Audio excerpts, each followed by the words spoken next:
Hey everyone, it is a lovely spring day. Today we are going to look at 22 years of upgrades on my Dobsonian. Yes, that we bought for 2002 for the upcoming 2003 Mars perihelion, the closest it was in 40,000 years. And now we're looking at the upgrades we've done on this telescope. So, and there's still more to go. I tell you what, astronomy is a hobby that never ends. You cannot end this hobby. It just goes on and on. So, anyway, so let's get to it. So, first important thing is to note that it's on a kind of lawnmower system. So this is an old lawnmower. And I tried taking it apart and everything, and it just, taking apart the engine to fix it didn't work. So then we just had the chassis, and I thought, I'll put it on it, because Clyde Tombaugh did the same thing with his 10-inch. He had a 10-inch scope, I believe, a type of Dobsonian, and he put it on one of these, and he could wheel it around the garden. Very useful indeed. How does it work? You simply attach a wooden chassis bolt it from the bottom onto a piece of wood.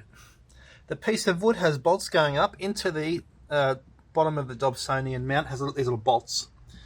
I'm considering changing those to butterfly nuts, but I'm not sure there's enough room to actually fit a butterfly nut on there, so I can take it off faster. Also, you can get more tension with a bolt than with a butterfly nut. So that's one upgrade. Okay.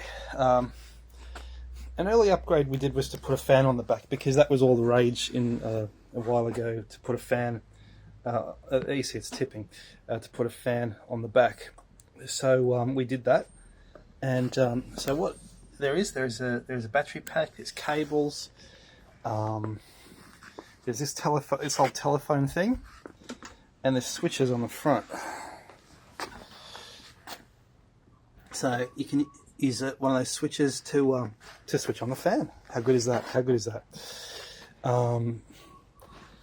Another upgrade we did was, of course, the change knobs to the Bob's knobs. Bob's just a guy who sells these knobs. Now you can get them on AliExpress. You don't need Bob anymore. Bob is redundant. Bye bye, Bob. So anyway, there we go. Done that. And that's to easily collimate. So there we go, and I was happy with this for decades. It was great for decades. There's no problem at all. Recently, I made the mistake of looking at some more Dobsonian videos, and so I bought some more accessories and things, and it is now top heavy as a result.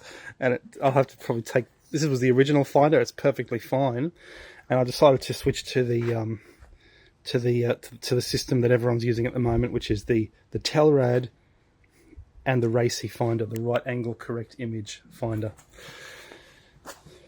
just to make it a bit easier to find objects. Apparently, it works a bit better, because yes, you don't need all this for the bright objects. But the thing is, if you really get into astronomy, you're going to start looking at interesting stars, which are very hard to find. Very, very hard to find. So I've switched to this. There's no go-to on this, so it's the only way, really. Okay. Some other upgrades. Recently, I put the handles on the side, because I saw on the Dobsonian Power channel, he did that. So we have the handles on the sides in order to lift it off the rocket box, something I've very rarely do. But if I'm going to take this camping, which I plan to, I'll have to do that, won't I? And I'll make a video from my campsite. Another thing was, and this was necessary, I now see, because I instinctively reach for it, just put a handle on here. I just reach for this handle all the time now, so it was very useful. In order to do that, to minimise the reflections on the inside, look at the screws. The screws are coming in from the inside, and they're painted black on the inside of the tube. So you probably can't even see them, because they're painted black in there. Anyway. Well.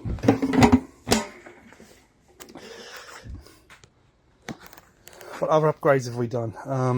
The fork. Buy a little fork for the mount to put the other things on it. Something I've never gotten around to, and I've always wanted to do, but they've always been rather expensive, is to change it to a dual-speed Crayford focus, so it's still got the 90s style rack and pinion, but, you know, I'm still living with it, so whatever. What other upgrades? I drilled these boxes, just these lunch boxes onto the base, and you know, and you can put the eyepieces in there, so you can. It's somewhere where you can put stuff, and you know, you don't lose it. You know, so there we go. There's an old film canister for the collimations, but I've also got a laser collimator. There we go, guys. What do you think? That's my setup. Show me links to your setup. Let's compare. One thing I'll do is probably take that off because it does make it top heavy. It's sort of, see what it does? Yeah, anyway. Alright, okay. What do you think of that?